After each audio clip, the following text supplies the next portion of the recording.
Mga kalokal, kuyugi ko ninyo sa usa ka simanang selebrasyon sa kasaulugan sa Saulog 2026 sa kasaulugan sa 74th founding anniversary sa probinsya sa Zamboanga del Norte. Tara, kuyog ta sa Bagong sa Norte.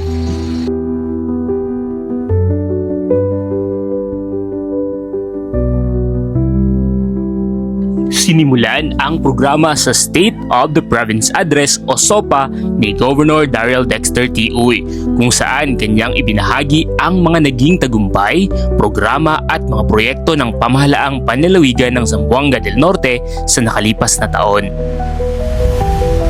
Sa kanyang ulat, tinalakay niya ang mga mahalagang proyekto sa infrastruktura, edukasyon, kalusugan, agrikultura at iba pang serbisyong direktang nakatulong sa mga mamamayan ng lalawigan. Ibinahagi niya ang mga natapos na proyekto at mga programang patuloy na nagbibigay ng oportunidad at mas magandang serbisyo sa Zamboanga del Norte. Naging pagkakataon din ito upang ilahad ang mga plano at prioridad ng pamahalaang panlalawigan para sa mga susunod na taon. Sa pamamagitan ng SOPA ay ipakita ang direksyon ng lalawigan at ang mga hakbang na ginawa upang mapanatili ang kaunlaran at pag-unlad ng bawat komunidad. Higit sa lahat, nagsilbi itong ulat ng pananagutan at pasasalamat sa tiwalang ibinigay ng mamamayan habang patuloy na isinusulong ang mas maunlad at mas progresibong Bagong Zamboanga del Norte. Sa ulo!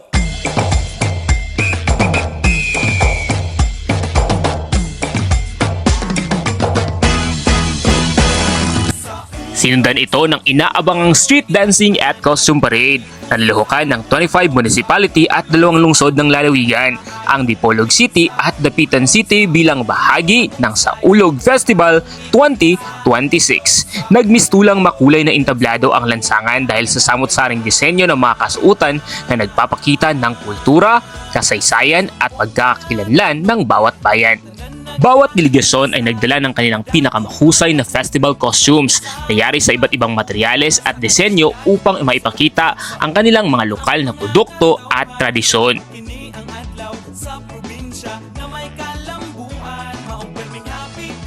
Lalong naging masigla ang parada sa saliw ng malakas na sabay-sabay na tugtog ng festival drums, lyres at iba pang instrumentong nagbibigay buhay sa buong selebrasyon. Makikita rin ang kahangahangang choreography at synchronized na galaw ng mga mananayaw na bunga ng ilang buwang paghahanda at pagsasanay. Hindi nagpahuli ang bawat contingent sa pagpapakita ng kanilang talento, enerhiya at pagmamalaki sa kanilang bayan dahil upang palakpakan sila ng mga manonood na nagtipon-tipon sa kahabaan ng ruta sa bawat hakbang, tugtog at indak na ipakita nila ang pagkakaisa ng buong Zamboanga del Norte sa pagdiriwang ng mayamang kultura at masiglang tiwa ng mga mamamayan dito. Alina og makisaulo, kita maghiusa sa pagpakibiso, muni ang panahon nga kita magsadyo. Higit pa sa isang kompetisyon, ang street dancing at costume parade ay naging simbolo ng pagbubuklod-buklod ng 25 municipality at 2 city na sama-samang ipinakita ang ganda, talento at pagmamahal nila sa lalawigan sa pagdiriwang ng Saulog Festival 2026. Sa ulog, atong isayaw kung atong ikanta. Sa ulog, kada lungsod, kada dakbayan.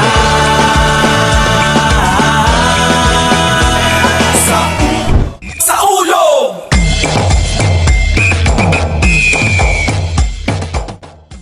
Isa sa mga highlights ng Saulog Festival 2026 ay ang Saulog Trade Fair, kung saan nagtayo ng kani-kanilang booth ang 25 municipality at 2 city ng Zamboanga del Norte.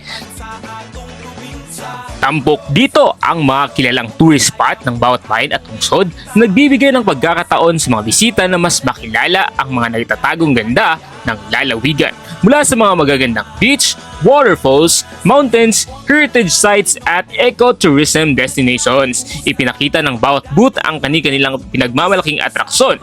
Bukod sa turismo, tampok din ang mga lokal na produkto tulad ng delicacies, processed foods, handicrafts, agricultural products at iba pang likhang sarili ng bawat komunidad. Isa itong paraan upang maipakita ang kakaibang pagkakakilanlan ng bawat bayan at may promote ang kanilang kultura at kabuhayan. away. Salig sa Ginoo, aron mas mulambo pa ato nang ikalipay. Kung magpasalamat sa mga gasa. Habang naglilibot sa mga booth, para ka na ring naglalakbay sa buong Zamboanga del Norte dahil bawat exhibit ay may sariling kwento at ipinagmamalaking yaman. Patunay lamang ito na ang Zamboanga del Norte ay hindi lamang mayaman sa likas na atraksyon, kundi mayaman din sa mga produktong gawa ng masisipag at malilihaing mamamayan nito. Kada lungsod, kada dakbayan.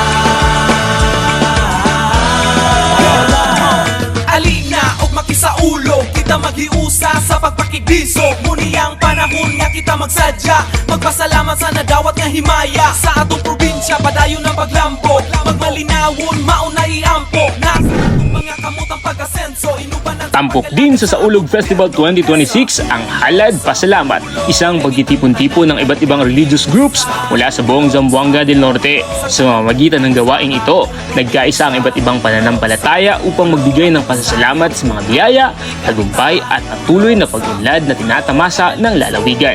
Isa itong makabuluhang bahagi ng pagdiriwang na nagpapatunay na sa kabila ng pagkakaiba ng paniniwala, nananatiling matatag ang diwa ng pagkakaisa at pananampalataya ng bawat Sanortehanon. sa kalambuan sa atong probinsya. Ulog sa ulo, atong isayaw kung atong ikanta. Sa ulog sa ulo, kada lungsod, kada dakbayan. Ang Zamboanga del Norte, tanan nagkahiusa. Madatong magpapubre, usag-usa may paghikuma. Sa kada syudad ug lungsod, nagsaulo ang mga katawhan. Kay mao kini ang adlaw sa probinsya na may kalam. Isa sa pinakainaabangang tampok ng pagdiriwang ay ang Saulog Queen Pageant na nagbibigay pugay sa kagandahan, talino at galing ng mga kababaihan ng Zamboanga del Norte. Nagtatagisan dito ang mga kandidata mula sa iba't ibang bayan at komunidad upang ipakita ang kanilang kumpiyansa, talino at kakayahang mamuno. Higit pa sa isang patimpalak ng kagandahan, ito ay isang pagdiriwang ng kultura, pagkakaisa at pagmamalaki sa kalalawigan. Dinagsa ito ng mga manonood dahil sa makulay at ingranding presentasyon ng mga kandidata. Naging daan din ang pageant upang maipakilala ang turismo at mayamang tradisyon ng Zamboanga del Norte. Ang pagkokorona ng bagong Saulog Queen ay sumisimbolo sa kagandahan, lakas at diwa ng pagdiriwang ng Saulog Festival. Maghiusa sa pagpakigbiso, muni ang panahon nga kita magsadya, magpasalamat sa nadawat nga himaya. Sa atong probinsya, padayon ang paglam sa ulo.